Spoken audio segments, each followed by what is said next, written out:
Hi friends, कैसे हैं आप? आई होप आप अच्छे होंगे।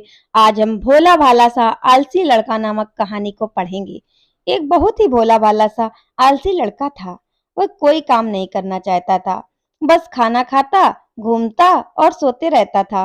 एक दिन उसे किसी ने बताया कि एक आश्रम है जहाँ पर कुछ नहीं करना पड़ता है और हर दिन 2 समय का खाना और नाश्ता मिलता है। तुम वहां जाकर के रहो। उस आलसी लड़के ने सोचा कि यह तो बहुत ही बढ़िया है और उसने आश्रम में जाकर रहने को सोचा। और फिर वह भोला भाला आलसी लड़का अपना सारा सांसारिक जीवन छोड़कर उस आश्रम में जाकर रहने लगा। आश्रम में गुरुजी रहते थे। वह कुछ समय सबको प्रवचन देते हैं और वह आलसी लड़का सुनता था। बाकी समय आराम करता था और फिर पेट भर खाना खाकर सो जाता था।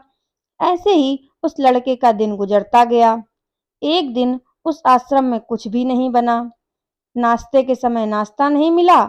उसने सोचा, नाश्ता नहीं मिला तो भोजन तो मिलेगा। अब भोजन के समय भी उसे भोजन नहीं मिला। लड़का दौड़ करके गुरुजी के पास गया और उनसे पूछा कि आज भोजन क्यों नहीं बना। गुरुजी ने कहा कि बेटा, आज एकादशी है और जितने भी आश्रम के सदस्य हैं उनका उपवास है और तुम्हारा भी आज उपवास है। आज भोजन नहीं बनेगा। वह लड़का आलसी था और उसे भूख भी बहुत लगती थी। उसने गुरुजी से बोला कि मैं उपवास नहीं रहूंगा, मुझे भूख लगी है, मैं खाना खाऊंगा।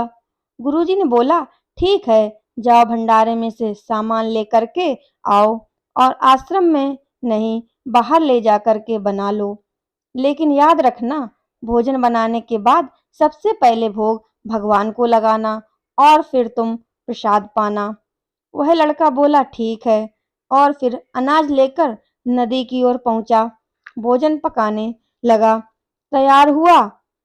उसके बाद कहने लगा कि भगवान श्री राम आइए, पधारिए, भोग लगाइए। अब जब उसे लगा कि भगवान तो आ नहीं रहे हैं, तो फिर कहने लगा कि मुझे मालूम है आपको तो अच्छा खाना खाने की आदत है, मैं बना नहीं पाया और मुझे अच्छा भोजन बनाने भी नहीं आता, लेकिन जो भी रूखा सूखा बना है आकर खा लीजिए। भगवान श्री राम उसकी सरलता पर बहुत ही प्रसन्न हुए और उस लड़के को दर्शन दे दिए। उसने देखा कि भगवान श्री राम आए हुए हैं, उनके साथ में माता सीता भी आई हुई हैं, लेकिन लड़के ने सिर्फ 2 लोगों के लिए ही भोजन बनाया था, एक अपने लिए और दूसरा भगवान के लिए। और अब क्योंकि भगवान के साथ माता सीता भी आई हुई थी, तो उसने उस भोजन को माता सीता और भगवान के सामने ग्रहण करने के लिए रख दिया। भगवान श्री राम और माता सीता ने भोजन किया और उसके बाद जब वह जाने लगे, तो ये भोला सा आलसी लड़का बोला कि प्रभु, आप आए, दर्शन दिए, बहुत अच्छा लगा।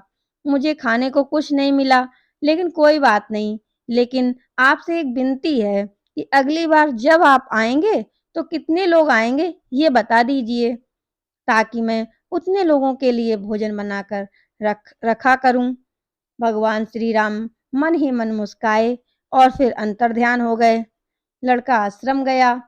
दिन बीतता गया और फिर एकादशी का दिन आया और इस बार उसने 3-4 लोगों के लिए अनाज लेकर खाना बनाने के लिए नदी के किनारे पहुंचा और उसने बड़े प्रसन्नता से भोजन बनाया और इंतजार करने लगा कि प्रभु आइए और भोग लगाइए।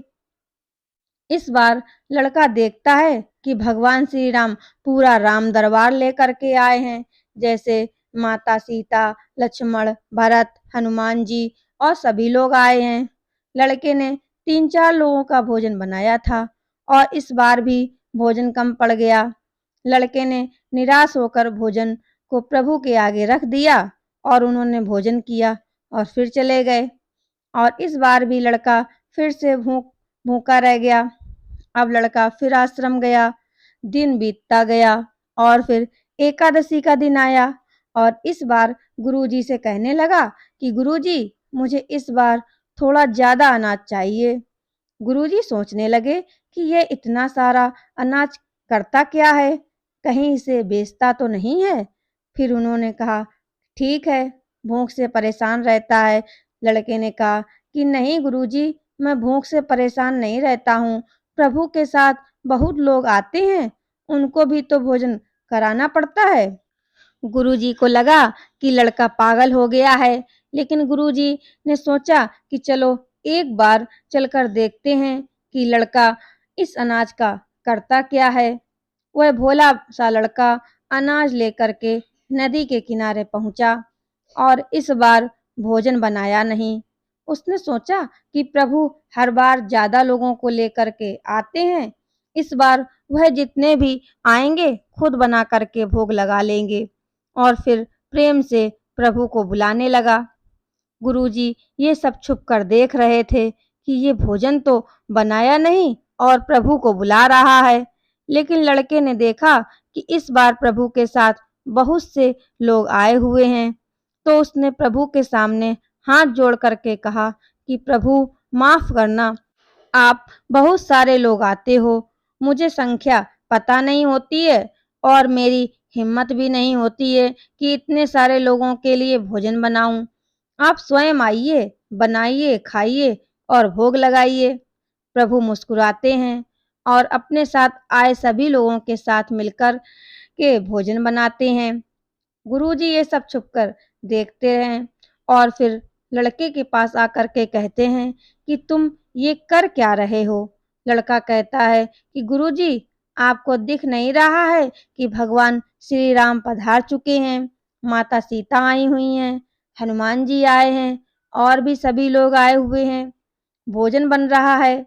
गुरुजी ने बोला कि पागल हो गया है, मुझे तो कोई दिख नहीं रहा है।